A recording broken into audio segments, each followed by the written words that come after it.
Good morning, Roger here from the Grub Street Journal. I wanted to actually do a reading of Michael Cowalick's piece, which was written on the 22nd of March, so that's a month ago.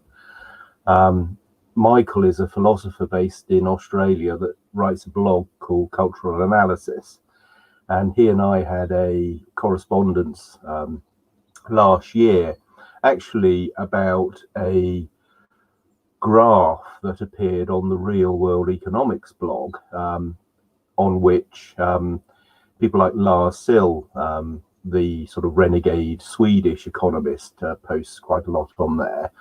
And it's not really a heterodox economics blog, but it generally tackles things which aren't tackled by the neoclassical, neoliberal establishment academy of economics sophism.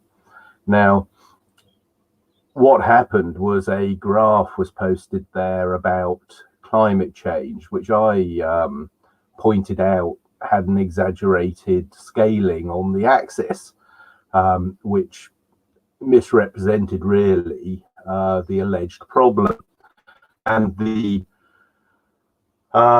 nobbling, I think we could put it charitably, of the inquiries into climate science, particularly through the IPCC, not the reports in and of themselves, but particularly the summaries for policymakers, which are dumbed down, is something which Michael had also noted, and his comment on this blog that appeared was basically censored, binned, memory holed, otherwise erased, and generally scribbled, scrubbed, redacted. Now, Michael sent me an email saying that his comment had been erased, and I might be interested in the evidence he was pointing to, and so we had a discussion, and I literally read his blog, which is a brilliant blog which touches on many concerns for conservative-minded and people of a spiritual stroke religious stroke ethical moralist sensibility, as it were. And reading Michael's blog, I found a lot of enriching questions which I had not asked previously myself. I just not, they'd not occurred to me. Now, I decided today to have a quick look and see what Michael was making of this coronavirus pandemic. And so that's the introduction there. What I'm going to do now is I'm just going to go to screen share, and I'm going to work through some windows that are on my blog. And here we go, share screen. Share screen. And we want to share this one. Share. Nope, that's not what I want to do. I want to share my screen. That's what I want to do. Hold on, let's just stop that. We'll go with this one. Share screen. Share screen. Application window. We want this window here. Share. Right, okay, so there we are. You have yours truly on your left now, and my screen. Now I'm going to start on Michael's blog with the comment that I made, and this is open on the Wikipedia entry on the word abject, and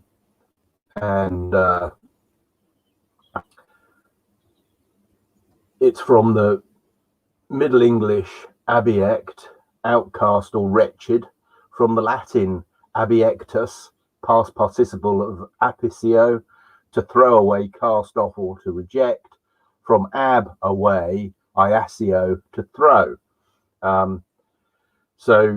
Abject, comparative abjector or more abject, superlative abject test or more abject, sunk to or existing in a low condition, state or position, cast down in spirit or hope, degraded, servile, groveling, despicable, lacking courage, offered in a humble and often ingratiating spirit, show utter hopelessness, helplessness, showing resignation, wretched, obsolete, rejected, cast aside. Usage notes, nouns to which abject is often applied: poverty, fear, terror, submission, misery, failure, state, condition, apology, humility, servitude, manner, coward.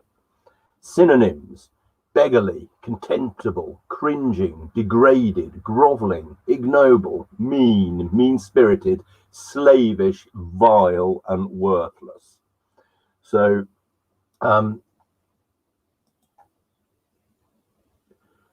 this is the front page to Michael's blog, Cultural Analysis and Philosophy, the Indispensable and the Absurd at the Margins of Meaning. And the title of this blog on March 22nd, 2020 was COVID-19 Pandemonic. Okay, so I'm just going to start at the bottom of the blog here with my comment, which is yet to actually go through moderation. We'll come back to the other discussion after we've read the blog. Hi, Michael. I thought I would drop by and see what you were making of the present circus. Risible, abject, exaggerated, mendacious, absurd, idiotic, all provide suitably Kafkaesque verbiage for the pronoun police to chew like cud as it transforms to the ever-mounting Soritian heap of BS the other end. And then I link to a blog which I did yesterday on the four causes and Aristotle and the mountains and molehills of the extant quotes crisis. And I linked in my comment to a blog that Michael had done back in March 2018 on the rise of anti-humanism. And in that blog, Michael makes this statement: the judgment of overpopulation is more or less arbitrary, reminiscent of the Soritian heap. Now, Sorites was a logician, a philosopher, etc., who proposed a it's known as a paradox. I've got the window open here, I think. Where are we? Maybe I haven't got that window open. Maybe I have. There, here we are. Sorites' paradox of the heap. The word Sorites derives from the Greek word for heap. The paradox is so named because of its original characterization attributed to Eubulides of Miletus. The paradox goes as follows: consider a heap of sand from which grains are individually removed. One might construct the argument using premises as follows: 1 million grains of sand is a heap of sand. A heap of sand minus 1 grain is still a heap. That's premise 2. Repeated applications of premise 2, each time starting with 1 fewer grain, eventually forces one to accept the conclusion that a heap may be composed of just 1 grain of sand. Reed observes that the argument is itself a heap, or sorites of steps of modus ponens. 1 million grains is a heap. If 1 million grains is a heap, then 999,999 grains is a heap. So 999,999 grains is a heap. So 999,998 grains is a heap. If so, 1 grain is a heap. So that's the Ceritian paradox. And what I was saying about the way that applies to the four causes,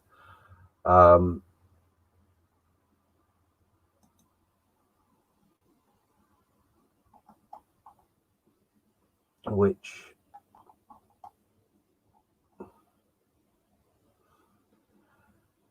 is not on this page by the looks of it just yet, or is it? Here we are, cause and effect. So let's just have a look at this. I'm sorry, I'm digressing slightly here, but hey.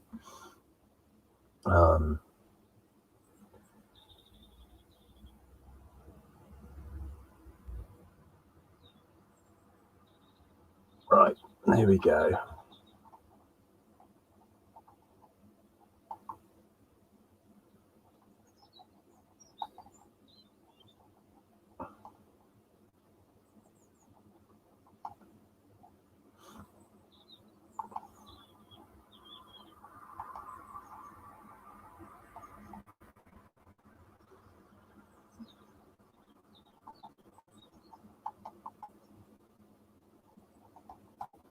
So this, I'm not going to go through this blog and explain it. You can read it if you want to. It's kind of self-explanatory. What it really is a chicken and egg argument. You know, does the chicken come before the egg, or the egg before the chicken? Of course, it depends where you start. And my contention is that the idea of a virus is a similar sort of argument, and are exosomes and viruses actually the same thing? Even if they are, what is the why of a virus, or what is the first cause, as it were? Interestingly, reading through the cause of death for death certificates, it relies on a similar logical structure. Of course, when you look at these logical structures, you have to check very carefully for the induction, which is a necessary condition of any axiomatic system, if you want to look at it from a logical or a mathematical perspective.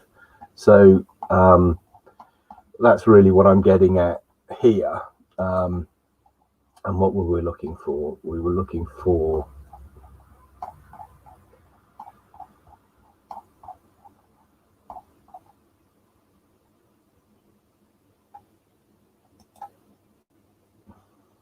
that's like cause and effect again. Right, okay, let's get to Michael's blog. It's rather more cogent than my present twitterings. So, COVID-19 pandemonic, March 22nd, 2020. So, what day are we on today? Today it's the 21st. So this is just about a month ago, and so we've had a month of lockdown since Michael wrote this. The novel coronavirus SARS-CoV-2, COVID-19, has become a go-to reason for world leaders to shut down national economies and to institute de facto martial law. We are told not to panic, but are simultaneously given a list of reasons to panic. We are told to follow orders, and the now militarized health authorities, without doubt or hesitation, this is for your own safety. Perhaps it is. We must nonetheless ask whether coercive suspension of basic freedoms is a constructive response to any crisis.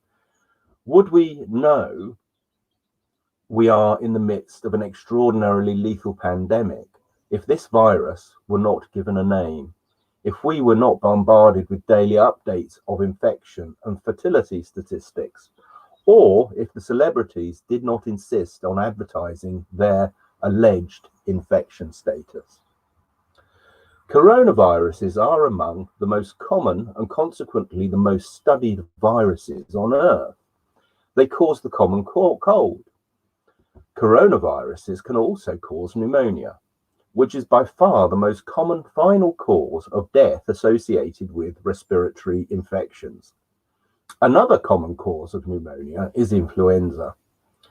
The flu season in the Northern Hemisphere typically spans from December to March, roughly coinciding with the COVID-19 pandemic. Thanks to the coronavirus for all, nobody is talking about the 290,000 confirmed cases of flu, 400,000 flu-related hospitalizations, CDC estimate, and at least 24,000 deaths due to flu, all happening over the past 4 months in the US. CDC. In 2018, the last year for which complete data is available, there were 191,000 deaths from pneumonia and influenza, cdchealthdata.gov. There are at least 250,000 deaths per year in the US due to medical errors, BMJ. We are not talking about these regular fatalities, but instead panic about the coronavirus, which is associated with 28,500 deaths to date in the US. This includes cases where the coronavirus was assumed to be the contributing factor and not the primary cause of death. See below. The true mortality rate of the novel coronavirus is unknown, but based on confirmed cases, it ranges from over 12% in Italy to 0.1% in New Zealand, worldometers. A similar statistic for the current flu season in the US, based on the confirmed flu infections, is 8%. Italy is also at the tail end of the flu season. Before COVID-19 hit the news, the flu season there was shaping up to be particularly nasty. Urging any vulnerable citizens to vaccinate, according to the most comprehensive study of the flu mortality in Italy, investigating the impact of influenza on the excess mortality in Italy. 34,000 people die of the flu on average during the winter outbreak, but since COVID-19 hit the news there are no mentions of the flu-related deaths. What happened to them? It seems that some of the expected flu-related fatalities, counting in tens of thousands, may be included falsely under the COVID-19 category. There is some evidential support for this hypothesis. The Telegraph reports that in Italy, people who die in hospitals with the coronavirus are deemed to be dying of the coronavirus. On re-evaluation of the National Institute of Health, only 12% of death certificates have shown a direct causality from coronavirus, while 88% of patients who have died have at least one premorbidity. Many had 2 or 3. Counting only those confirmed cases in Italy where COVID-19 was a direct cause of death, the official 12% mortality magically becomes 1%, according to guidance for certifying COVID-19 deaths issued by CDC. Similar criteria apply in the US. Coronavirus disease 2019 or COVID-19 should be reported on the death certificate for all decedents where the disease caused or is assumed to have caused or contributed to death. In the UK, 40% of deaths officially attributed to COVID were classified by the National Office of National Statistics as not even caused by respiratory illness. What were those deaths caused by? Faulty parachutes? With such confounding of factors, the only metric by which we can objectively assess the human cost of COVID-19 is the crude death rate. If the same people who would die of the flu or pneumonia or cancer or of old age also happen to have COVID-19, then this will have no statistically significant effect on the death rate from all causes in a given geographic area. There are now less than 3,000 confirmed active cases of COVID-19 in Australia. Always remember this is written a month ago. 80 of which are serious and 63 deaths attributed to COVID-19 to date. For comparison, there were 4,269 deaths and 77,000 estimated hospitalizations associated with pneumonia in Australia in 2017, AusMed. In the same year, there were also 29,000 hospitalizations with confirmed influenza, of which 8.9% were admitted to intensive care units, and 745 deaths. This translates to 96 deaths per week on average associated with pneumonia or influenza in 2017. In light of these numbers, COVID-19 is not extraordinary by any measure. More COVID-19 deaths are certainly expected, but extrapolating the mortality rate from patients with several comorbidities or end-stage cancer to the entire population is not methodologically sound. As suggested above, the true impact of this disease can only be assessed on the basis of the crude death rate. Some epidemiologists suggest that the overall clinical consequences of COVID-19 may ultimately be more akin to those of a severe seasonal influenza, which has a case fatality rate of approximately 0.1%, the New England Journal of Medicine. In the article, "Is the Coronavirus as Deadly as They Say?" a Wall Street Journal, Dr. Ben David and Dr. Bhattacharya, professors of medicine at Stanford, argue that the prevailing estimates of COVID-19 mortality are methodologically wrong, and the rate of spread observed in several isolated clusters of COVID indicates a mortality rate of about 0.06%, but could be as low as 0.01%. Hot off the press, a French team of researchers compare the incidence and mortality rates of 4 common coronaviruses circulated in France with those of SARS-CoV-2 in OECD countries. They conclude that the mortality rate for SARS-CoV-2 is not significantly different from that for the other coronaviruses. The total number of fatalities attributed to COVID-19 exceeds 109,000 for the entire world, which is certainly a substantial number. But let us put this figure into perspective. The World Health Organization reports that 808,694 children under 5 years old died of pneumonia in 2017.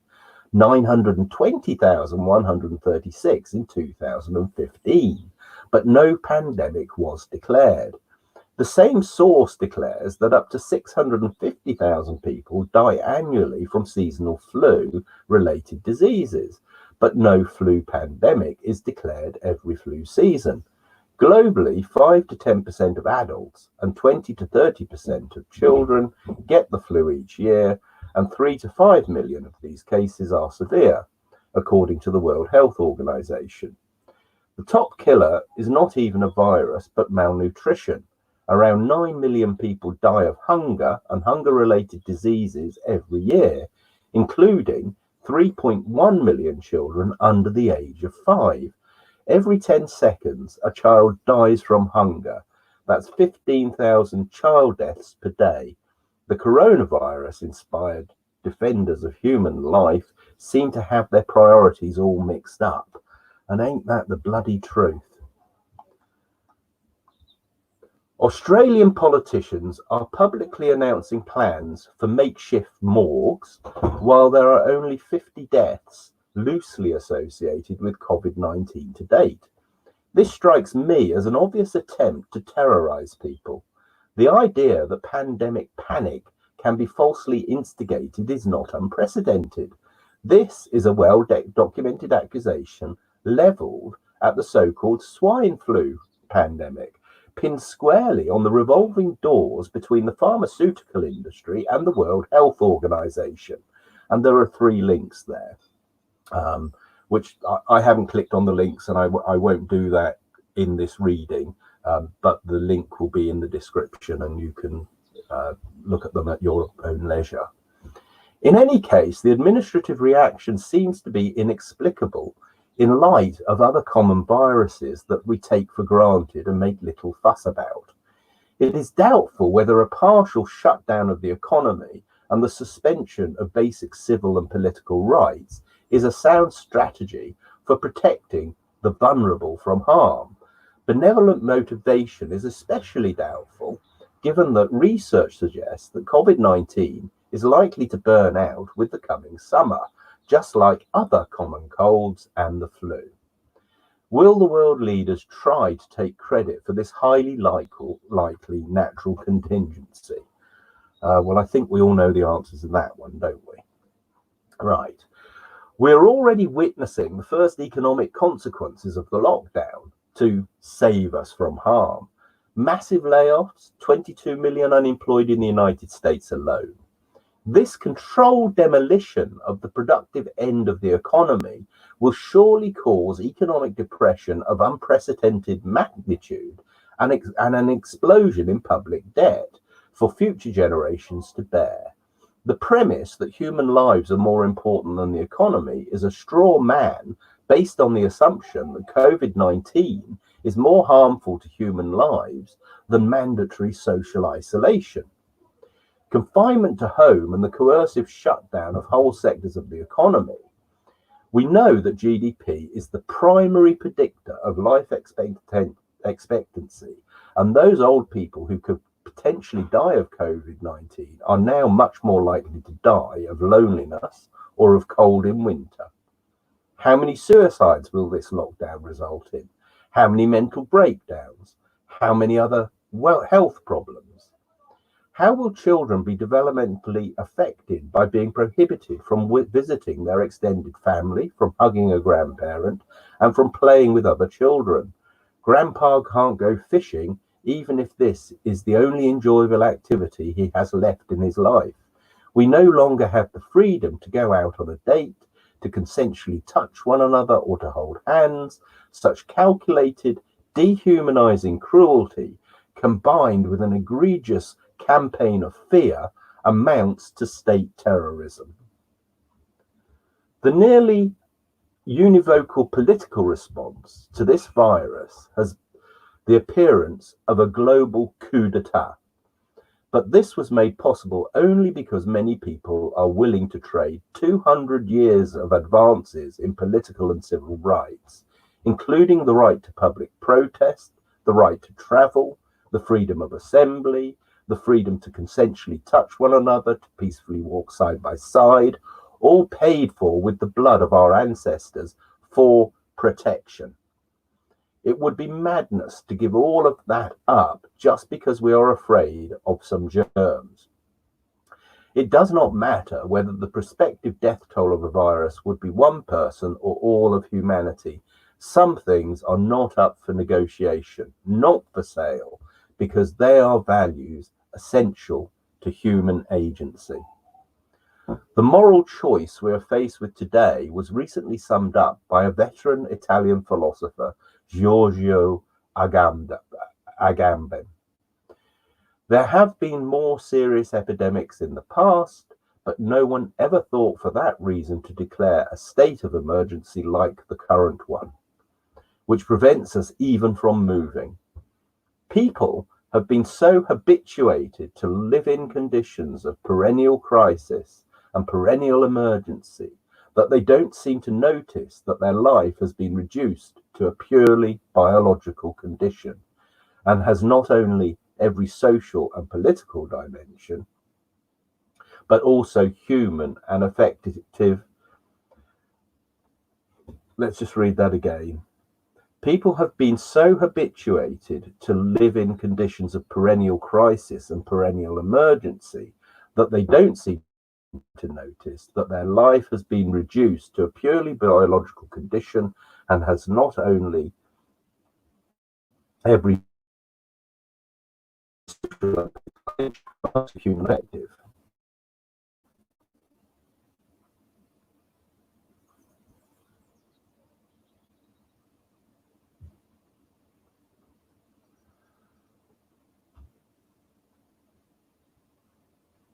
there's some connective phrase there which is rendering that paragraph difficult to follow. Let's just read it again, because this is very important. There have been some serious epidemics in the past. Yep. No one's ever thought of declaring a state of emergency like this current one. Okay. And the current one prevents us from even moving, right? Then we say people have become so used to, that's habituated, living in conditions of perennial crisis and perennial emergency. So like war on terror, war on drugs, something must be done. And they don't seem to notice that their life has been reduced to a purely biological condition, right? Right. So this is the bit, and has not only, so, right, has been reduced to purely biological condition.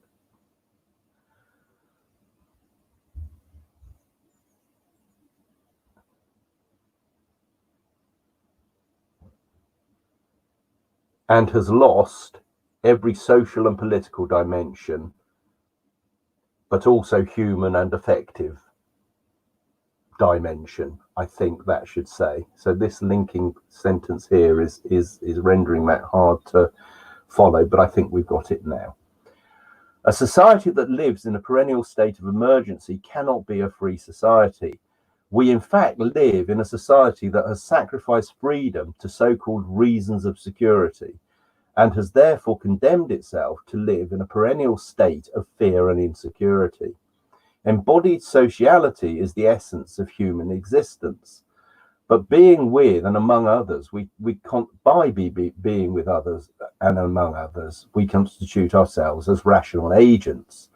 Our choice is therefore between humanity, which consciously accepts the risk of death in order to freely interact with others in the face of the unknown, and aimless survival, where our existential terror meets the tendency to use a state of exception as a normal paradigm for government. Okay, and then there's this really good cartoon here. The health of a democracy can be measured by its citizens' ability to go into lockdown at short notice from the authorities. But what is lockdown and how is it achieved? True lockdown is a situation where every citizen is lying face down, rigid, motionless and obedient, and on the ground with eyes closed and making no sound whatsoever. Great lockdowns are when citizens remain in the lockdown position for up to 3 or 4 hours. There is probably no sight more beautiful to a democratically elected leader than a city in full-blown lockdown. Lockdowns of up to 13 hours have been achieved, but that was when authorities had forgotten to give the all-clear signal. That reminds me of when I was a kid. I moved from Wales when I was quite young, where I had not had to attend school, to England, where I had to start attending school. At the school I was sent to, it was in Shropshire, it's called Swan Hill School in Shrewsbury. And they used to make people have an afternoon sleep. Now, I was a fairly feral child, and we lived on a large housing estate, which was still being built. So this is in the sort of late 60s. And I was accustomed to wandering over to the building site and just having tea breaks with the builders. And they'd make me buttered toast and give me cups of teas, and we'd have a good old chat or whatever.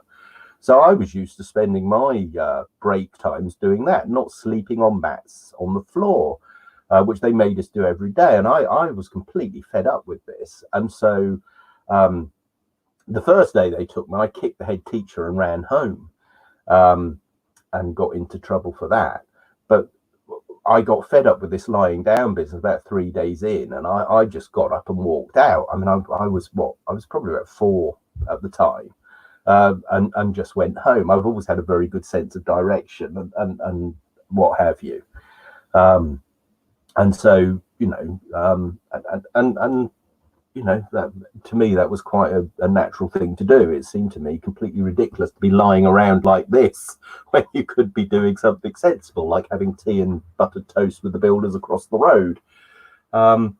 So that's what that cartoon brought back to me. But anyway, let's keep going. While we are locked up in our homes in a state of shock, social isolation and uncertainty, our leaders and the medical system are advising us to vaccinate against the flu, just like they did at the beginning of the flu season in Italy, just prior to the arrival of COVID-19. How should we understand this advice in light of research demonstrating a causative relationship between influenza vaccination and the risk and severity of coronavirus infections? I quote from the relevant studies. Trivalent inactivated influenza vaccine, TIV, recipients had an increased risk of virologically confirmed non-influenza infections. Relative risk 4.4, 95% confidence interval 1.31 to 14.8. Being protected against influenza, TIV recipients may lack temporary non-specific immunity that protected against other respiratory viruses.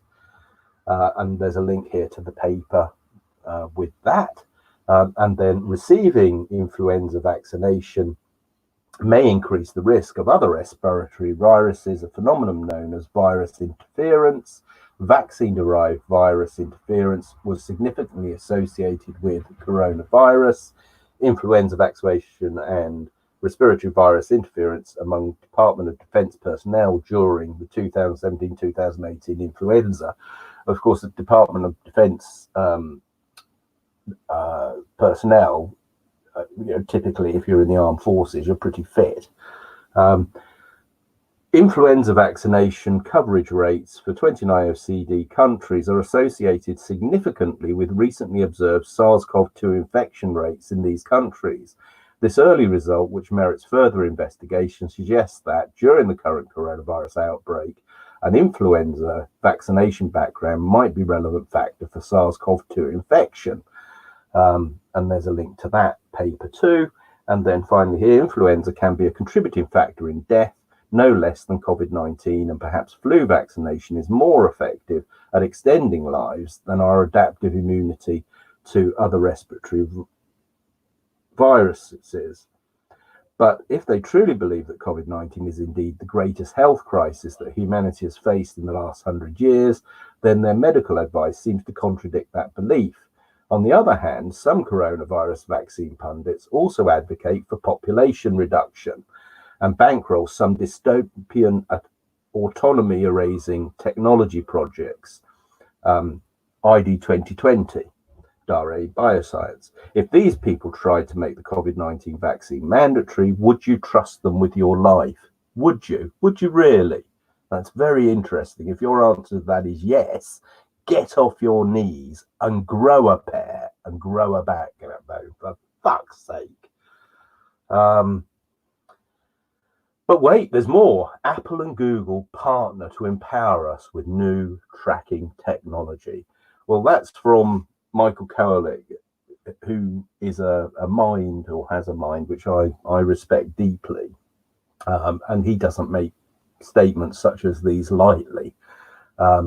So here's the cartoon at the end of this. This is all part of a larger agenda. I think you're being paranoid. This is the person in the hazmat suit. And this blog has had 503 views. And let's get that number up, people. I mean, this is a month ago. Michael writes sparingly and thoughtfully, and it will be interesting to see what his next pieces are. But on the population side of things, what I wanted to do was just go to this blog, The Rise of Anti-Humanism, which was published on March the 1st, 2018. By Michael. I've had run-ins with the population catastrophists, alarmists, etc. There's a correlation between them and the climate change alarmists, and the common thread is a deep misanthropy, i.e. hate of humanity. I noticed the other day that Attenborough had been referring to our beautiful human species as vermin, etc. Now, this Ceritian heap business is. I read this. I didn't know what a Ceritian heap was until I first read this blog of Michael's, and I explained how we kind of met online, as it were. So let's just read the first couple of paragraphs of this, and I implore you, urge you, and otherwise entreat you to read this. And the castration of Odin is another one, which I mean, I did a blog with links to quite a few of these pieces by Michael, which really sparked off the old grey matter for me, and filled in a number of dots missing from, you know, the rickety old framework which I've been trying to establish over the years to make sense of my own discombobulation post 2008. So anyway, let's just read the first two paragraphs here of this one, and as I say, hopefully you will respond to my entreaties to read more Michael. Right, so the Enlightenment project postulated rationality as the highest normative principle, and humanity not limited to Homo sapiens, but inclusive of all beings possessing rational agency as the ultimate value. Today, humanity is no longer the ultimate value for the humanities, rebranded with the pre-Enlightenment term liberal arts. And this practical devaluation implicitly negates humanist ethics. The liberal arts still capitalize on the humanistic sentiment, but it's clear that humanism is no longer regarded as a priori normative, but subordinate to other, more obscure value commitments. It is the mainstay of public discourse to regard the present size of human population as a problem that may require non-voluntary control, an unthinkable judgment from the point of view of Enlightenment rationality. The judgment of overpopulation is more or less arbitrary, reminiscent of the Ceritian heap. It is probably based on the desire for better quality of life, rather than on some concrete existential limit, but it pervades the liberal arts, environmentalism, and social justice activism, no less than it does the radical supremacist model. The only objection to this odd consensus seems to come from the traditionalist religious folk of various denominations. Respective arguments for population control are nevertheless motivated by different aims. Racial supremacists may be seeking racial purity and the highest attainable standard of living just for the master race. The social justice camp may be concerned about the effect of overpopulation on the welfare of children and other vulnerable members of society, usually with strong emphasis on indigenous rights, animal rights, and abortion rights. The environmentalist movement may be motivated by protection of endangered species, preservation of biodiversity, and establishment of human exclusion zones for fauna and flora. According to many environmentalists, the Earth would be better off without us, notwithstanding the fact that the prescriptive better off is still just a human judgment being projected on non-human species. Right, so do read the rest of that article. And I'm just going to open that link because I'm curious to see who has been fingered. Wow, voluntary human extinction movement. Goodness gracious. The voluntary human extinction movement is an environmental movement that calls for all people to abstain from reproduction to cause the gradual voluntary extinction of humankind. Support human extinction primarily because, in the group's view, it would prevent environmental degradation. The group states that a decrease in the human population would prevent a significant amount of human-caused suffering. The extinctions of non-human species and the scarcity of resources required by humans are frequently cited by the group as evidence of the harm caused by overpopulation. And then it goes into the ideology of these people. I'm not going to read all of that, but you too can click on the link if you so wish. So that's Michael Koerlich on COVID-19. As I say, do click on it and you know, read, fill your boots. It's a great place to start for anyone that's interested in ethics, moral philosophy, and so much more. So let's just whiz through the windows I've got open so that I've got a video record of where we're at this Tuesday morning here in Hallenshausen. Beautiful sunny morning on the 21st of April 2020. So what have I got open today? What have we got on the trolley? What's this then? Okay.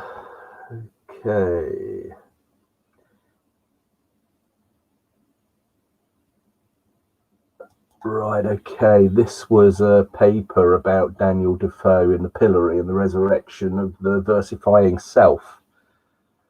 I rejoice for you, Daniel, that though buried under the weight of the law, you live by right of your deathless song. The cruel machine could not bring ridicule upon the poet, nor could the tomb laid on him cloud his glory. Your fate is too great a wonder, a dead man, you yet strike terror in your enemy, and he trembles to hear you sing of your fate. Like Antaeus, you kill each time you rise from the ground, and you soon renew your strength when you touch earth again.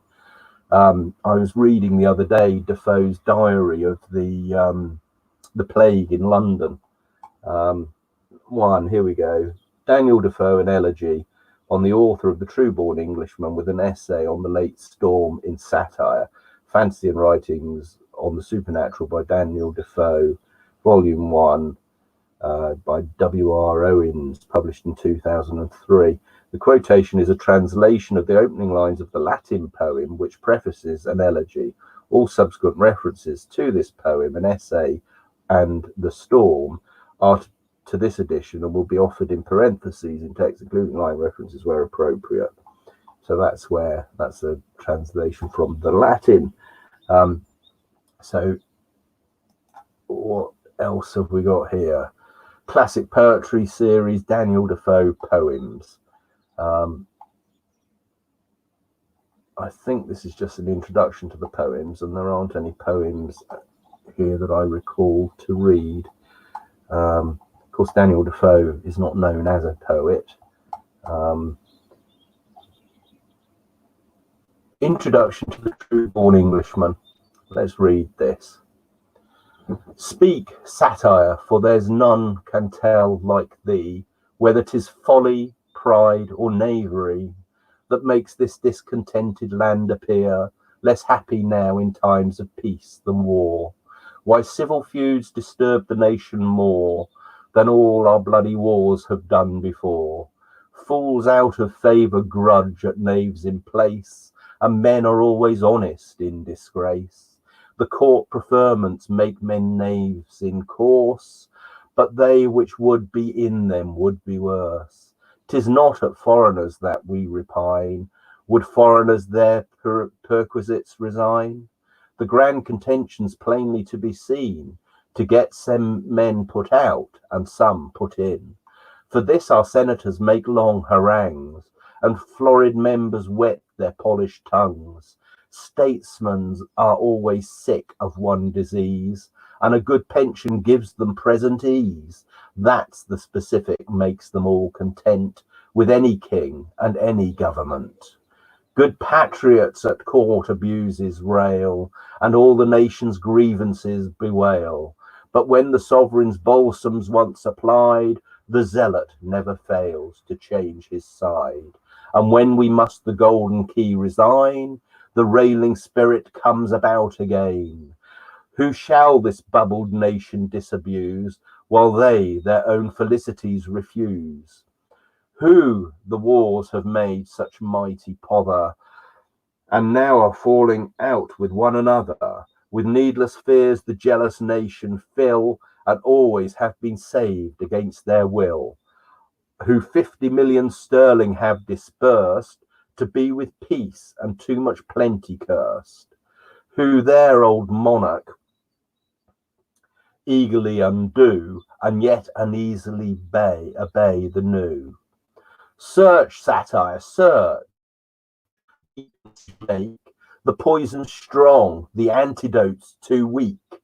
'Tis pointed truth must manage this dispute, and downright Englishmen confute. Whet thy just anger at the nation's pride, and with keen phrase repel the vicious tide. To Englishmen their own beginnings show, and ask them why they slight their neighbours so. Go back to elder times and ages past, and nations into long oblivion cast. To old Britannia's youthful days retire, and there for true-born Englishmen inquire. Britannia freely will disown the name, and hardly knows herself from whence they came. Wonders that they all men should pretend to birth and blood and for a name contend. Go back to causes where our follies dwell, and fetch the dark original from hell. Speak, satire, for there's none like thee can tell. Okay, cool. That's a true-born Englishman. It's an interesting poem, and the historical context is the Huguenots coming to England, the French Revolution, various jingoistic antipathies between the French and the Dutch. I've published a blog in the past with various pamphlets showing how the antipathy of the British masses was shifted from the Dutch to the French.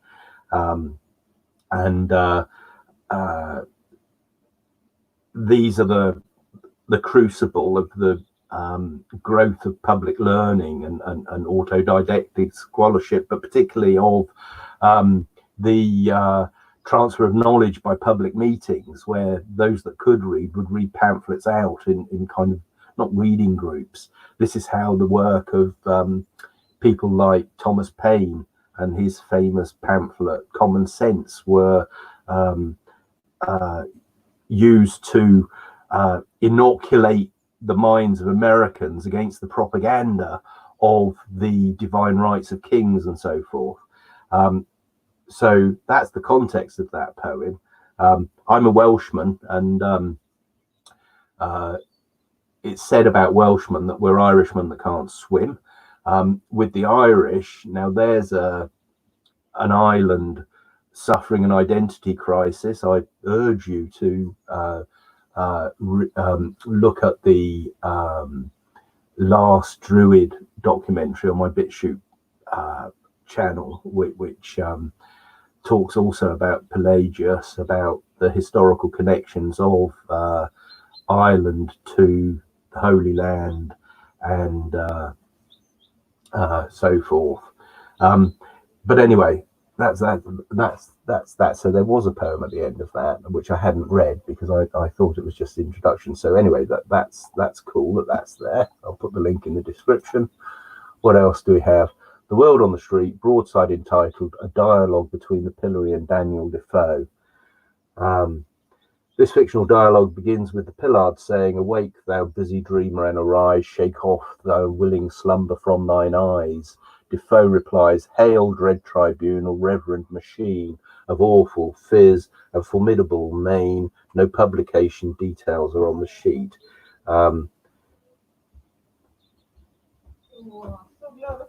View transcription. Okay. So this is stuff I've actually put up to. Okay, excellent. So it's quite short. So let's have a read of this. I haven't studied this properly yet, but a dialogue between the Pillory and Daniel Defoe. Pill. Awake, thou busy dreamer, and arise. Shake off the unwilling slumber from thine eyes. Defoe, hail dread tribunal, reverend machine, an awful fizz and formidable main, thou prop of justice, adjutant of law, that keep fit the paper blurring world in awe.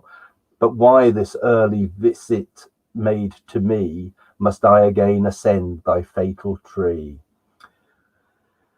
No, mayest thou never mount my fabric more. With much concern last time thy weight I bore, and with regret I see myself of late made a mere tool and property of state. Time was when knaves whom now for gold they spare, and such like villains trade my bosom care. The scrivener and the public notaries, forgers of bonds and wills, were all my votaries. Now I'm reverse, for humane chances vary, and vent the spleen of peevish secretary. Was it for this you broke my easy rest? You know what public failures I detest, how some grandees are in a mortal rage to see we know the scandal of our age, and as they are the grievance of the times, are most afraid of hearing their own crimes. So this is the Wikipedia article on Daniel Defoe, and I was sort of prompted to, have a bit of a dig into Daniel Defoe. I mean, we're all familiar with Robinson Crusoe, and some of us are familiar with Moll Flanders. There was an excellent television series of Moll Flanders, which are two novels of Defoe, probably the two most famous ones. But he also wrote rather a lot of political pamphlets, which got him into quite a good deal of trouble. So talking about good deal of trouble and of Alexander Pope's Dunciad, and it was in reading the Dunciad and looking particularly at an animated film I found on YouTube, which I kind of synchronized almost with my own reading of the Dunciad the other day, that Defoe, and Defoe being sent to prison, was one of the allusions made in the animation that I found on YouTube, and I went to have a look to see what that was all about, and so that's where that comes from. But with that in mind, let's go back to the comments now on Michael's blog, and the first one really makes the point about the establishment, the ruling class view, as opposed to the dissenting view from the establishment narrative. And Pope's work in the Dunciad, Defoe's complaints in the poem that we just read, are alluding to a governance by yes men for patrons and patronage. So here we have the patronage of Bill and Melinda Gates Foundation, of the World Health Organization, for instance, or indeed of other pharmaceutical research academies around the world. We have the Bruce Charlton scandals of the publication of the Duisburg HIV/AIDS causes of AIDS paper, of the Wakefield MMR vaccines and autism and stomach complaints in infants. And then we have the strong narrative against the thought crimes and hate crimes and speech crimes of people questioning the received wisdom of the vaccination industry. And it is an industry. It's a for-profit industry. It is not a non-profit philanthropic endeavor in which Mr. Gates is engaged. So there we have this tension between the truth tellers to power and their being eased out of the court of the modern global establishment of the UN, of the World Health Organization, the mixture of private enterprise, the public-private enterprise initiatives that have been a scourge and plague on the British national health system, but also countless other projects.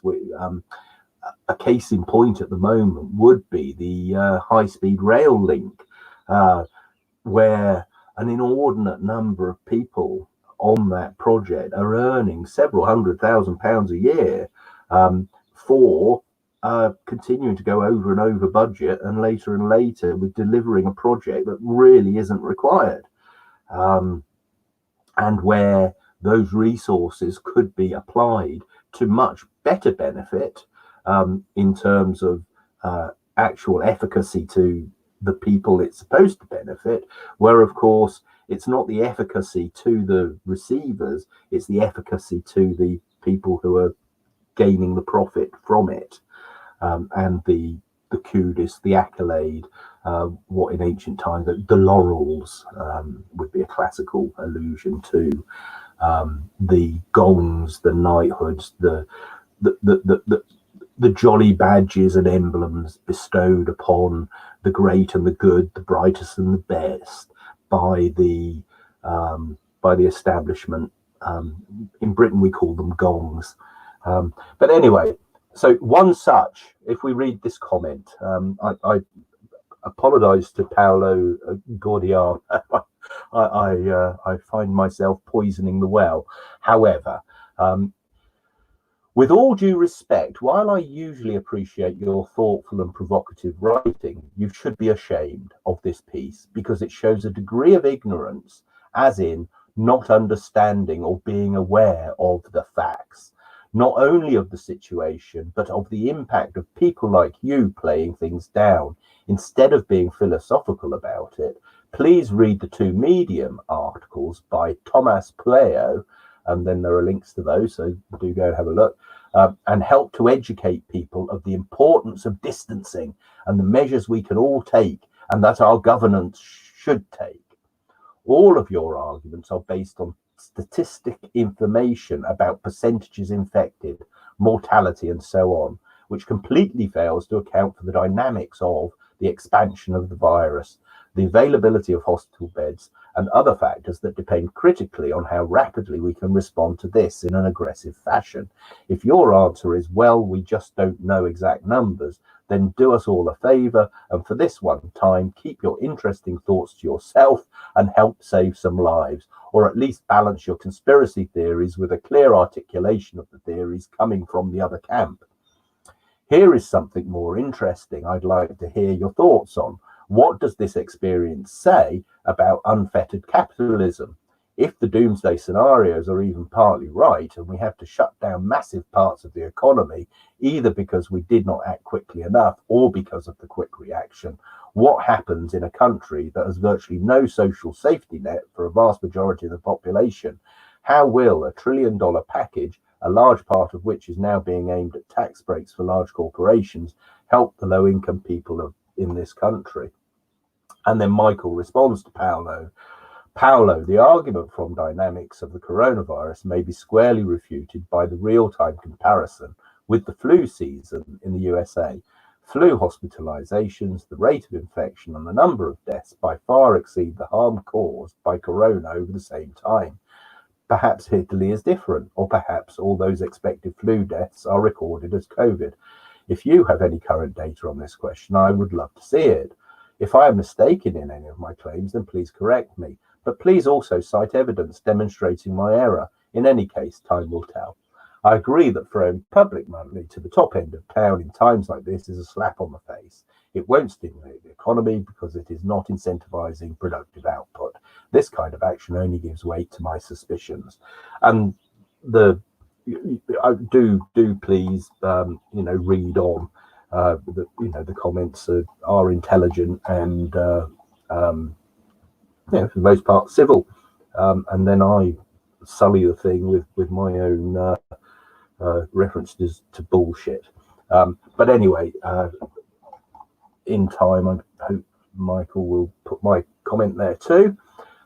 So that's Michael Koelik's blog and the comments in the context of Defoe's poem complaining about the corrupted establishment at the time. This is all at the same time that we have Edmund Burke writing giving his speech in Parliament, these present discontents, and so forth. So, conjugal lewdness, Daniel Defoe. I think that was me looking for a little bit of. So, where are we? Full original title of this 1727 essay by Daniel Defoe was Conjugal Lewdness or Matrimonial Whoredom, though he was later asked to rename it for the sake of propriety. The modified title became a treatise concerning the use and abuse of the marriage bed. The essay dealt primarily with contraception, comparing it directly with infanticide. Defoe accomplished this through anecdotes such as a conversation between two women in which the right-minded chides the other for asking for recipes that might prevent pregnancy. In the essay, he further referred to the contraception as the diabolical practice of attempting to prevent childbearing by physical preparations. Okay, that's a very modern subject. Then this is the True-Born Englishman.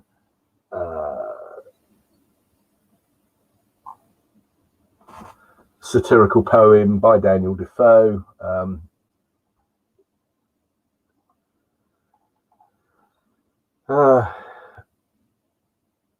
Then it's on, where are we, on Project Gutenberg.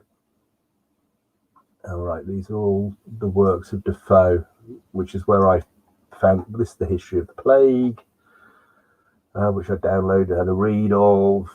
The introduction is trying to diminish him, which reminds me of the introduction of Paul Foote in the International Socialist magazine, published a thing about Shelley and the great Shelley poem Queen Mab, also quotes from The Mask of Anarchy. And Shelley, in the introduction to Shelley in the textbook that was written by some conservative lady, Paul Foote recounts the introduction saying that there was never a poet that benefited from editing so much as Shelley, by which he meant by erasing the political parts of Shelley and remaining with the sort of the florid sort of versifying which she appreciated. And Paul Foote says it's reminiscent of the sort of vandalism that there was a statue in one of the quads at Oxford where who he calls the rowing oafs had basically knocked off the private parts of this statue, and he said that this editing recommended of Shelley's poetry was akin to the rowing oafs castrating this statue. Very funny. You'll find a link to it on the blog, but it's a very, very good piece. And of course, reminiscent of the times. I mean, Mask of Anarchy, of course, is about the Peterloo massacre. So, a similar sort of, whilst COVID-19 is whatever it is, and I don't think I don't know what it is at this stage. I certainly don't think it's what we're told it is. And I certainly don't think the response to it is what we're being told is either. I don't think it's about what we're told it's about. Let's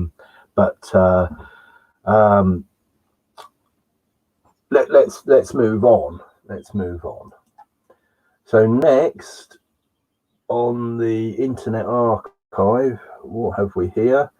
This is Daniel Defoe's A System of Mod Magic. Now, I was absolutely intrigued by this because this is really talking about occult mysticism and the bewitchment through occult devices, which is a theme that runs through certainly Nazism and the SS, but also the study of the occult beliefs of who we're told are the elite, and if you take Epstein, take Bohemian Grove, Moloch, various Egyptian,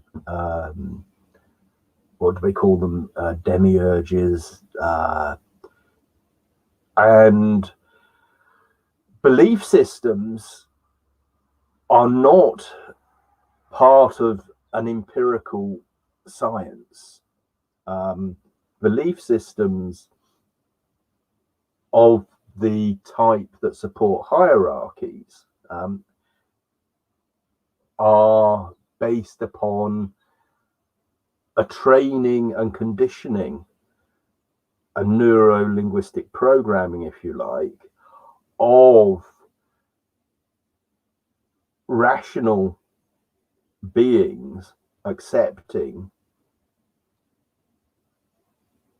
what would be irrational and beliefs contrary to their own agency, their own self-interest.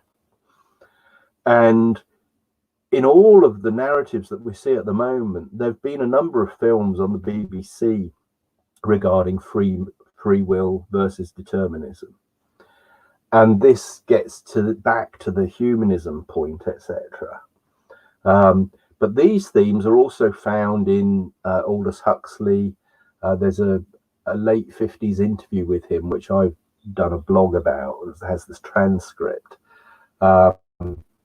He, of course, wrote Brave New World, and he discusses both Brave New World, the Soma drugs, etc., that they took the approach to free love,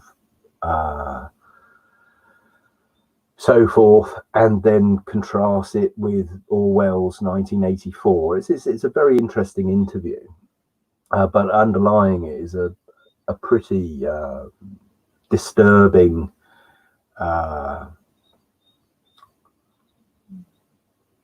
attitude, really, towards the great unwashed and the great unwashed, ladies and gentlemen. That's you and I.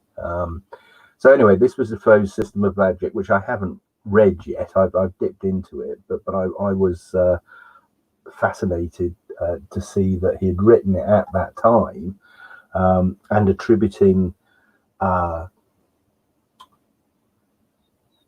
to explain the actions of people when we're not in their shoes. Their objectives are not our objectives. And their concerns are not for our own well-being. Our well-being is considered whereby it may bolster up or serve some other end for this disembodied thing, the state, if you like. This is what Paulo Freire in the Pedagogy of the State is getting at when he talks about dehumanizing the other. But the act of dehumanizing the other, to dehumanize, you have to accept that there's a humanity to dehumanize. It's a great book, Pedagogy of the State, of the Oppressed. It's well worth reading and very relevant to the times. So anyway, that's System of Magic by Daniel Defoe. So with that, obviously one should consider, say, the work of Webster Tarpley on the Venetian black nobility, and a very accessible introduction into all of that you'll find on Francis Leader's blog, for instance. I'll put a link in the description. And it's these occult belief systems which have subsisted over millennia, which inform the belief systems of our reinvented lords and masters. I mean, it's the same set of attitudes, and I think that we are being teed up for an entry into a new sort of feudalism, where there are serfs and then there are the sires, their lordships, the lords and masters. In an oligarchy, an oligarchy is a corrupt aristocracy. So if you go back to the various sort of theorizing that has gone on since the year dot, there's a structure of governance which takes no account of the consent of the governed to be governed. This vector of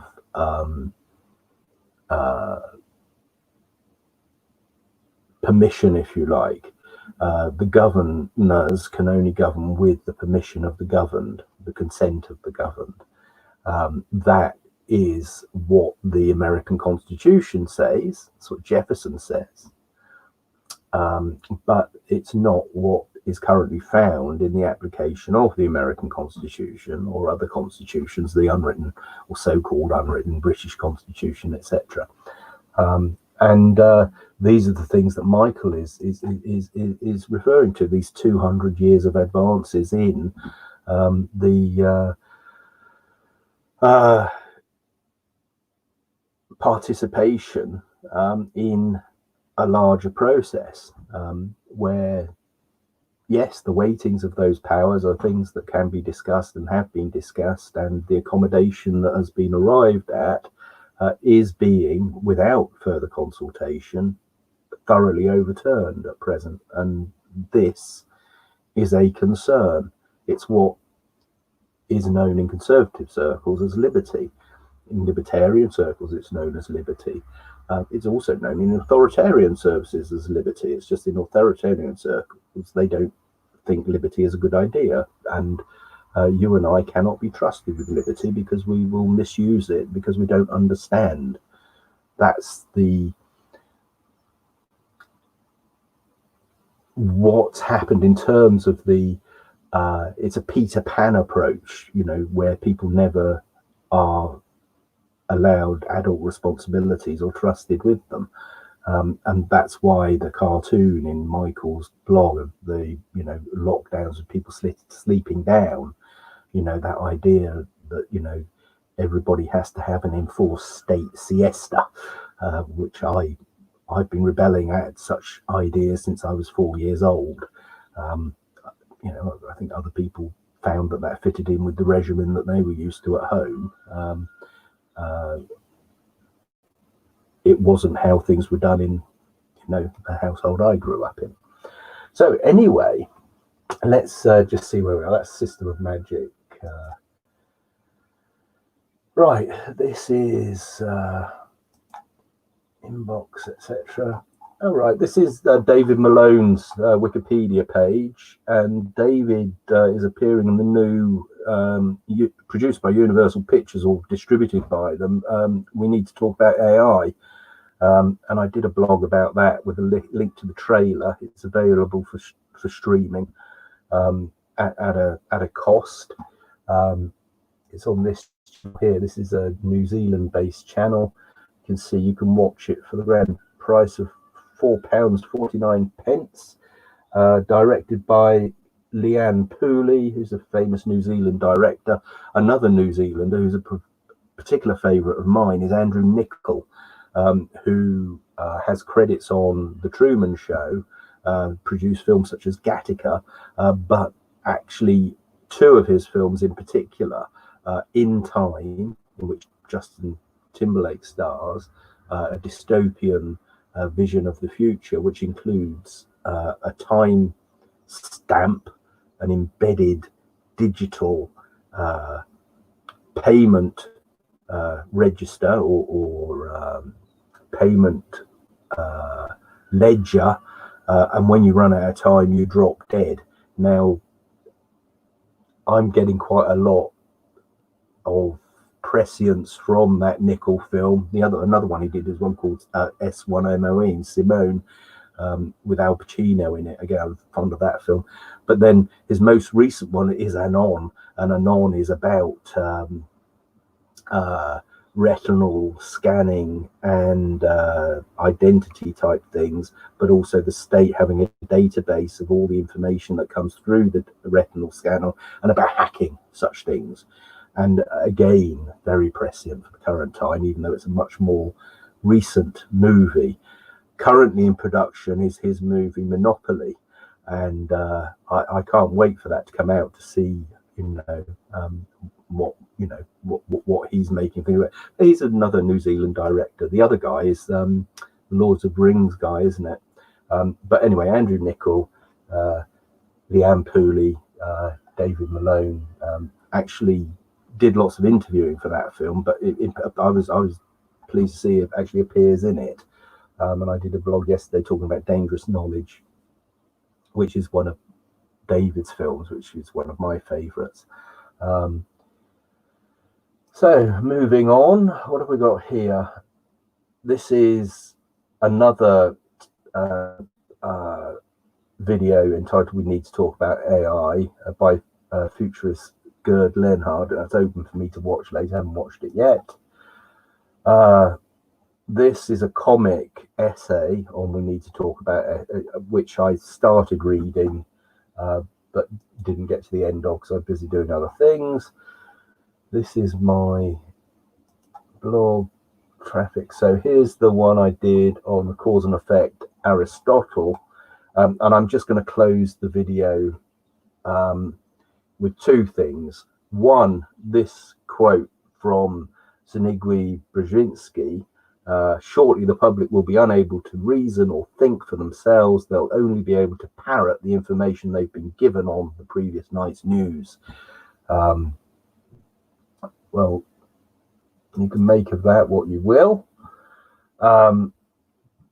This is a blog I did, again referring to syllogism, the idea of exosomes. There you go, the three wise monkeys, the three NCI virologists, which is alluded to in some other things. Twitter, right, rise of anti-humanism, we did that.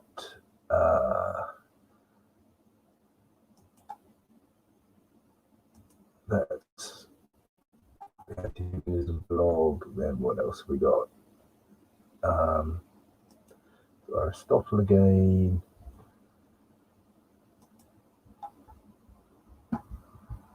Right, this was another link from Michael's paper, Coronavirus Disease 2019, the harms of exaggerated information and non-evidence-based measures.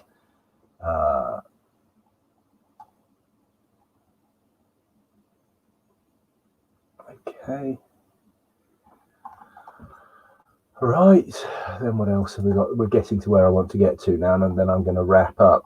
So this is the blog I did. Rich Hall put out a video with some very good links in it, which I've shared here, prefaced with the Zabinski thing. Then this is a tweet I did at the homepage of the Rich Planet TV, and it's this video here, the Corona Scam, which got booted out of YouTube, needless to say. One of the papers quoted in the investigation tab on the homepage of Rich Planet is a list of silver bullets that Kevin Galilei has given regarding the coronavirus pandemic, whatever. And he proposes this international system of depopulation, where he, in a completely measured and academic way, goes through the various ways in which it's baked into the cake that population will be controlled and managed with a thinning of the herd, an ongoing thinning of the herd. And Rich Hall doesn't find in his video that accusation can be leveled at Bill Gates. He was unable to find a specific instance of Bill Gates in such an open way as, say, Attenborough referring to the human race as vermin, or say Prince Philip saying he wants to come back as a deadly virus, those sorts of things.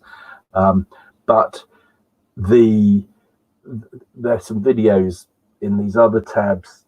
I'll get to them. I was planning on making a parody video of Bill Gates because I think he needs to be put in the pillory. Defoe went in the pillory for speaking truth to power. Gates deserves to be in the pillory simply for his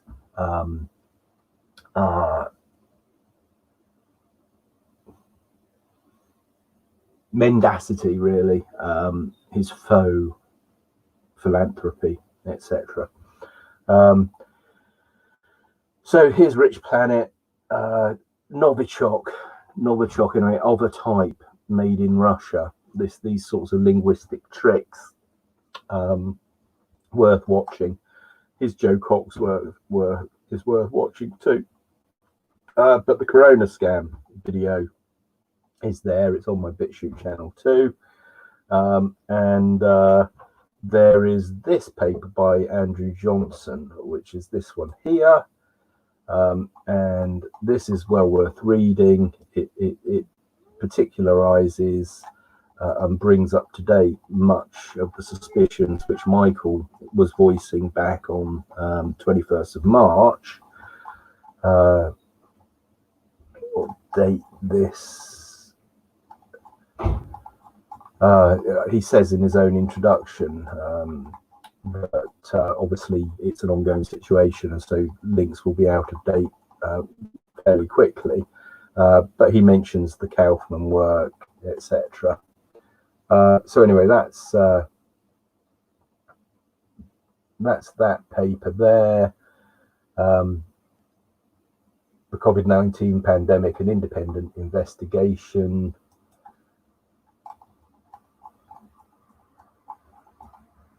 By Andrew Johnson. What next? Let's just move along here. This is the website for that paper. Nice website. The guy's a computer science programmer and lecturer at the Open University, so one would expect that. One would hope that the site doesn't get hacked or taken down, although it may do. In fact, I might make a copy and stick it on Web3.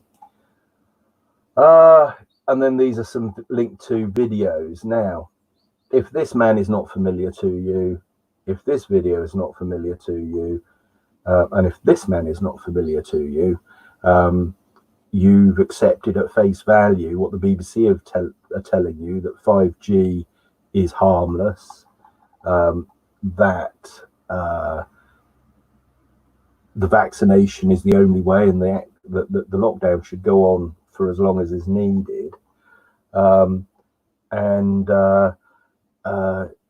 don't keep calm and don't carry on.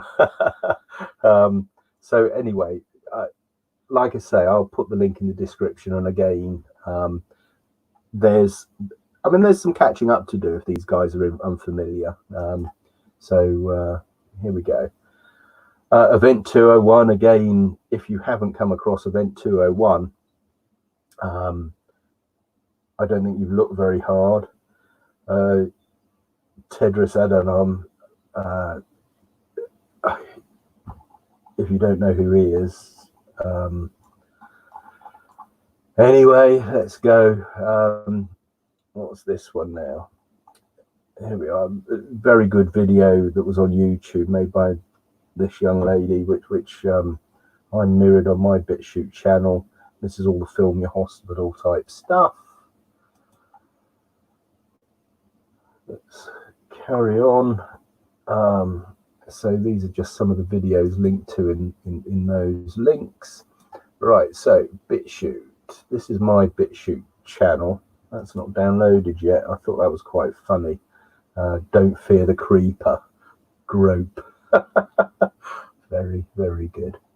Let's just, here we are. Tone Freaks is my BitChute channel, and here's the Rich Hall one. No, here's the Rich Hall one. What this is an Australian television thing that appeared on SVT, which a friend I was talking to yesterday referred me to, and it was made in early February. So this is kind of the proto catastrophe porn that was put out by the mainstream. It was aired at the beginning of March on Swedish television, and it was interesting to watch that yesterday. But also equally interesting that was the reference point of one of my friends that I spoke to yesterday, who is a great mate, a guitaring friend, and by no means an establishment stooge, but he had taken that as his reference point, and when we were having our discussion yesterday, we were actually on Skype for a couple of hours, so we exchanged some links, and as I say, I did watch the full thing, and it's worth doing as a reference point, because the narrative, you see, my argument about narratives, this is the Karl Rove reality-based community point, the actors in history point, where Karl Rove basically admitted that narratives are produced for, the hoi polloi to study, and meanwhile, the people with the serious business of governance get on and do what they do, when people just consume the narratives that are put out, and new narratives are put out as and when. Now, my argument about these narratives is that they are pre-prepared. They're to a script, like Event 201. And when events, dear boy, events happen, and the narrative is thrown off, either by a public smelling of the rat, as it were, and people who throw up the alarm, the smoke signal, saying, oh, hold on a second. So that's when things get banned, and people get pilloried. At times like when Donald Trump got elected, or Brexit, the narratives that are pre-prepared are no use anymore. And you see in those situations how the news cycle just breaks down. I mean, there was like radio silence for a couple of days on the BBC. They don't know what to say, because they're teleprompter jockeys, and there's no real journalism going on, and therefore real-time live reporting of the type that, say, we were used to by, say, Kate Adie back in the day. So I like Kate Adie. They don't happen. Now, Laura Kusenberg, bless her, she does do a bit of sort of real as it goes, and people don't like her for what she does. Of course, her job is to support the narrative and provide some sort of knitted together type of thing. And the knitting together of things, say, like the Novichok lie, or the Brexit accident, and for the establishment it was an own goal, or say some of the referenda that have gone the wrong way for the EU. When these things happen, the narratives break down, and they can't get the news stories out quick enough. And it's in those instances, it's where the internet becomes another own goal. And this is why there's such a crushing now on the legacy web. And legacy web consists of Facebook, Google, YouTube, Amazon, all of the tracking, all of the spying, all of the NSA backdoors, all of the GCHQ backdoors, all of that stuff. All of it is easily countered by switching off from Google and Chrome, and going on to something else. I produce a start page confection, which I call Hypatia's iBrowser, which has all of the privacy browsers in there, and you can just click on them and put that on your computer. Now, I was talking to a friend yesterday, John Ward at the Slog, and I was sort of saying the easiest thing that we can all do is do that. Web3, which I'm involved in, is still a cork sniffing phenomenon. But P2P computing has been with us from the beginning of the internet, and things exist like Scuttlebutt or DAT, which effectively already circumvent the thought police. I've been waiting for Facebook to fall over in the same way that MySpace did prior to that Friends Reunited. It hasn't happened yet. I believe it will. And there was a platform called Hello, which I think is still going but hasn't caught on. There's one called Minds. There are various others. Of course, they don't get the lavish funding that the spook ones have enjoyed and still enjoy. So anyway, that's perhaps a topic for another day. Moving on, what else have we got here? Oh, actually, just in timely fashion, here is Hypatia's eye browser. Now, Hypatia's eye browser, you can search it and it might come up, but I put shareable links in blogs. It's this link here, which I'll actually, I'm just going to stick it in the chat here now.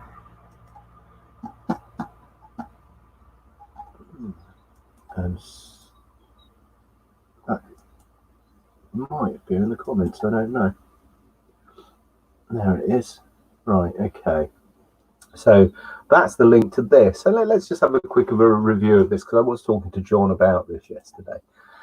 Here you see, this is Paperly, which is an automatic generated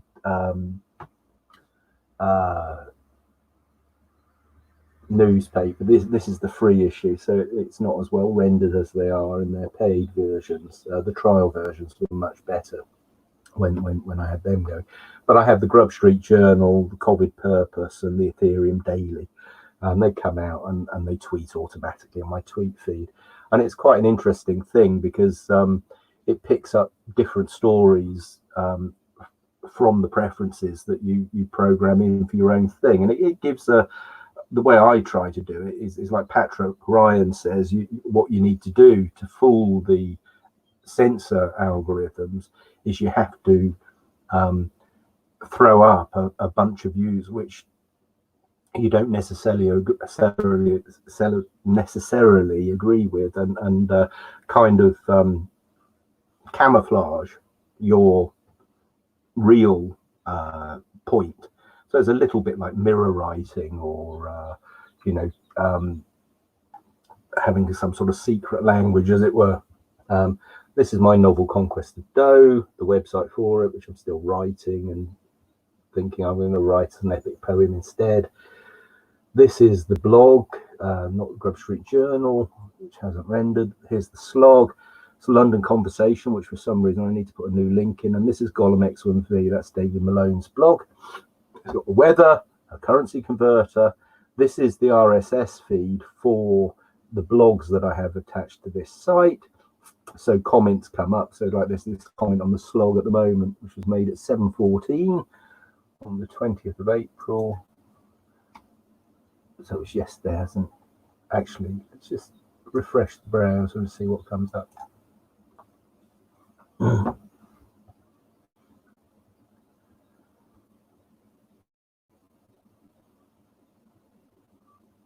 we go. It'll take a little while to render. There we go. Comment on we need to talk about hair by Luke Hughes. Comments on Gollum thoughts. All right. Oh, David did a blog. Let's open that. Comment on John's latest there. Right, let's just open link a new tab. Just doing that anytime you like.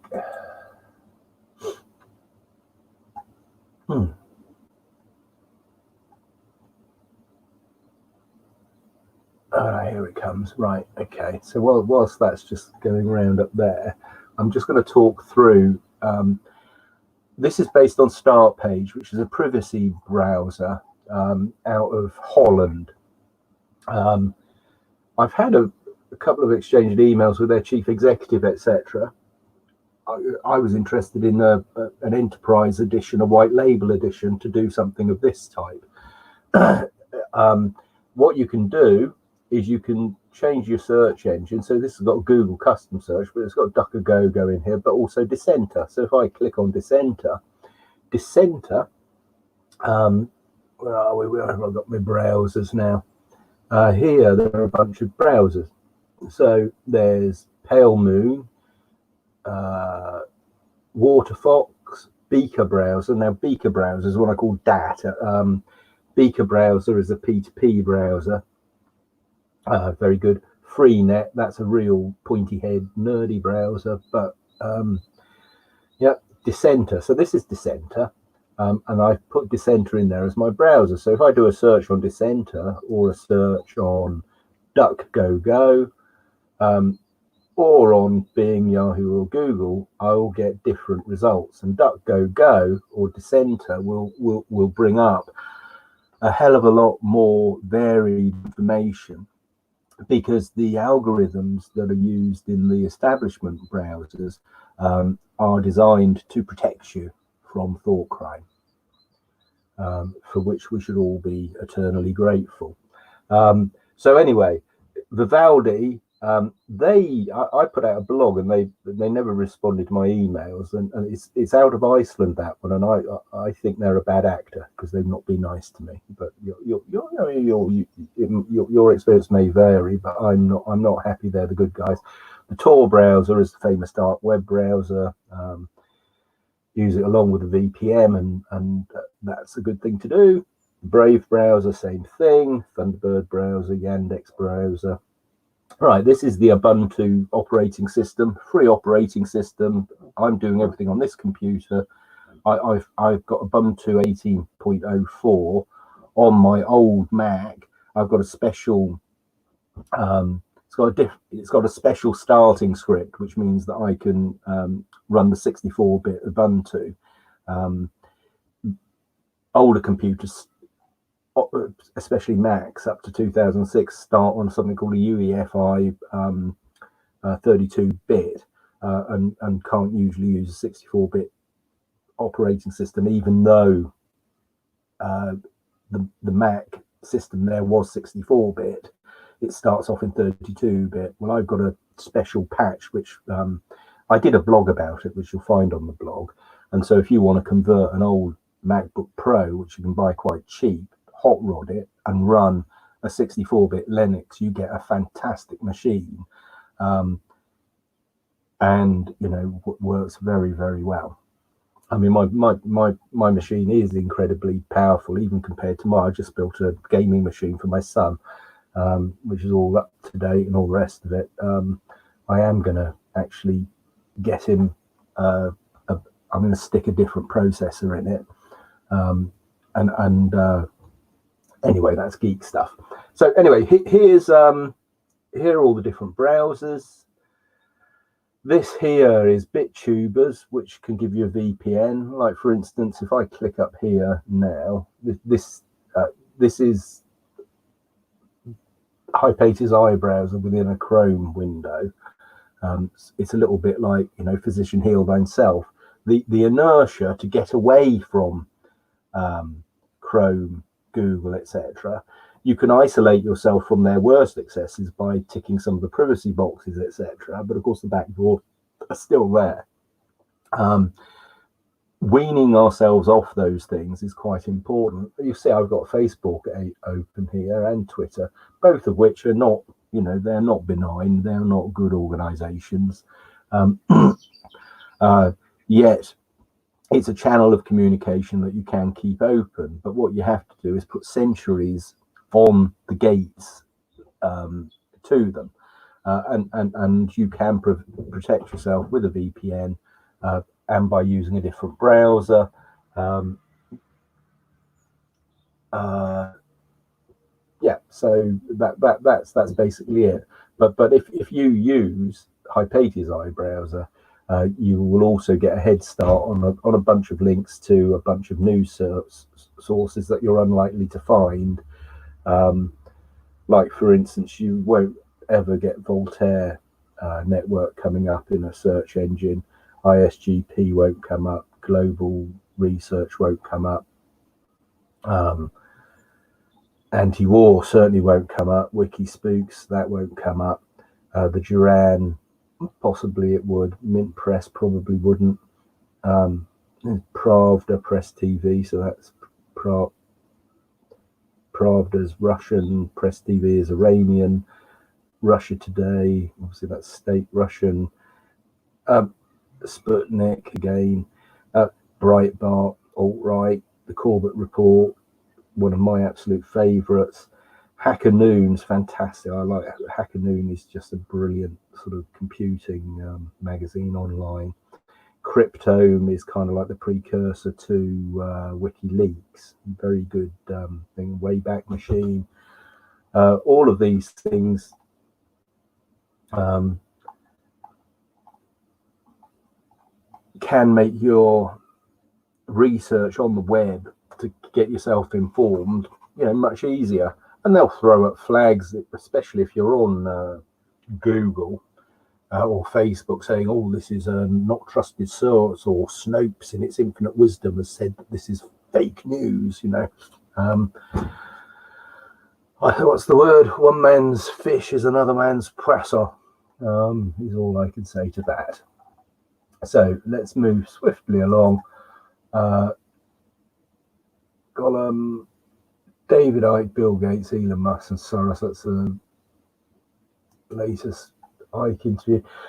Interesting guy. This is the head of nursing at the Nightingale Hospital, where they did a video yesterday of the first person to be released from the Nightingale Hospital or whatever, bearing in mind what Michael Nerlich at the start of this vlog was saying about morgues and these super hospitals that have been built really quick. And then what I said about the film your hospital bit. What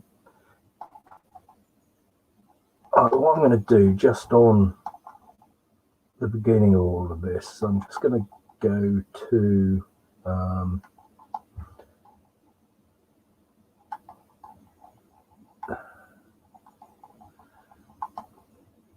here we are, Dana Ashley.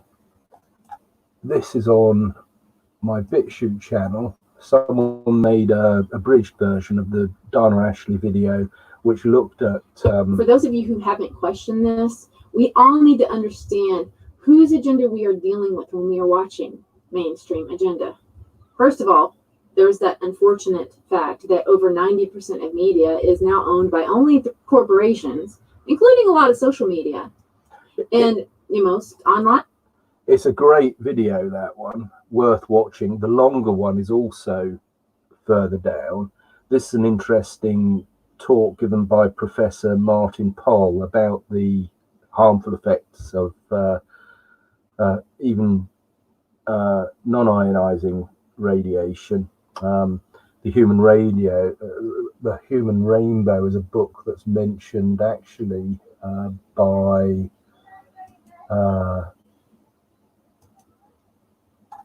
this gentleman down here, Dr. Thomas Cowan.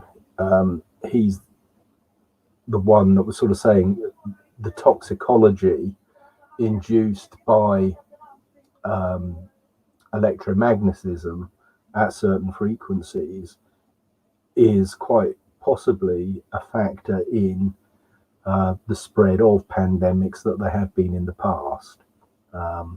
Now, it's about weakened immune response due to the interference of the ability, the interference to the ability of the body's immune system, which communicates effectively electronically. Covalent bonds in chemistry. Anyone remember your chemistry? What are they? They're to do with polarities, which are to do with the electromagnetic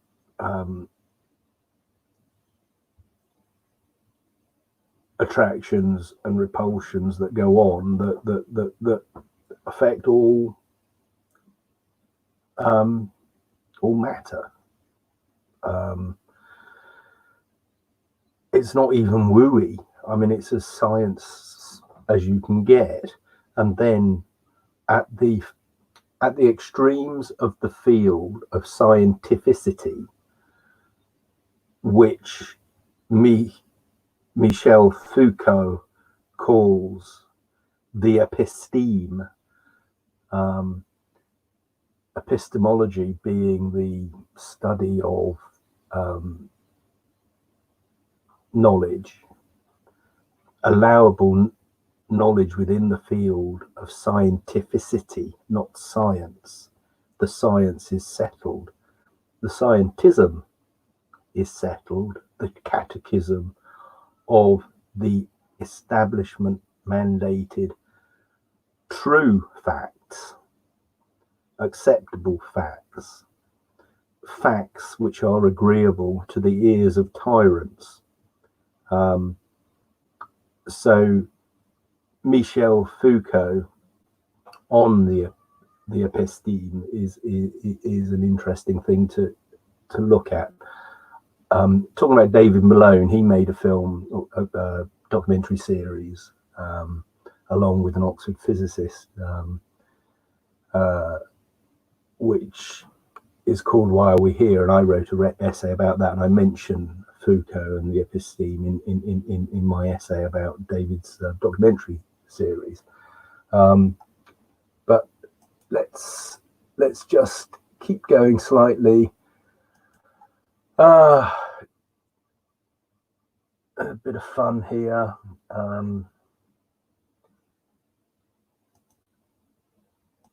This is the SVT version of the video produced by Australian television, which aired on the 1st of March that my friend recommended to me. So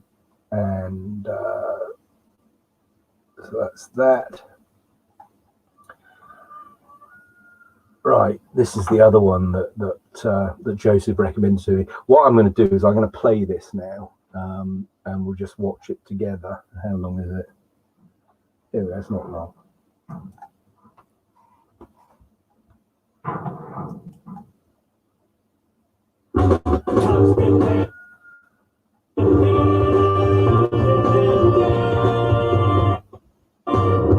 Under 23, live in Toxteth. You are entitled to the $9.99 deal for one day only, Friday the 23rd of November 2018. Mummification for you. Limited offer at Toxteth Town Hall, free tea and mince pies. The $9.99 deal.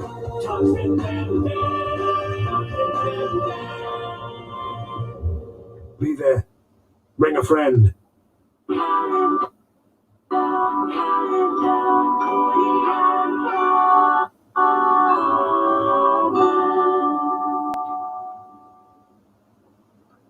There you go.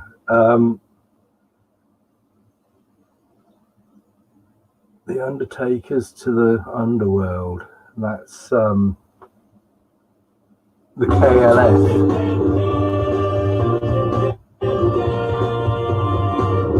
Under 23, live in Toxteth. COVID death. You are entitled to the $9.99 deal for one day only, Friday the 23rd of November 2018.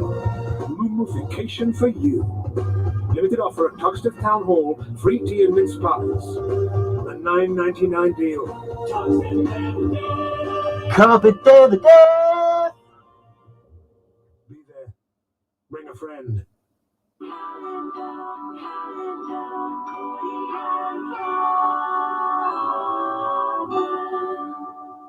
Undertakers to the Underworld. The Bill and Melinda Gates Foundation. Undertakers to the Underworld. COVID Day of the Death coming to a town near you. Get the $9.99 deal here. And I think with that, we will end.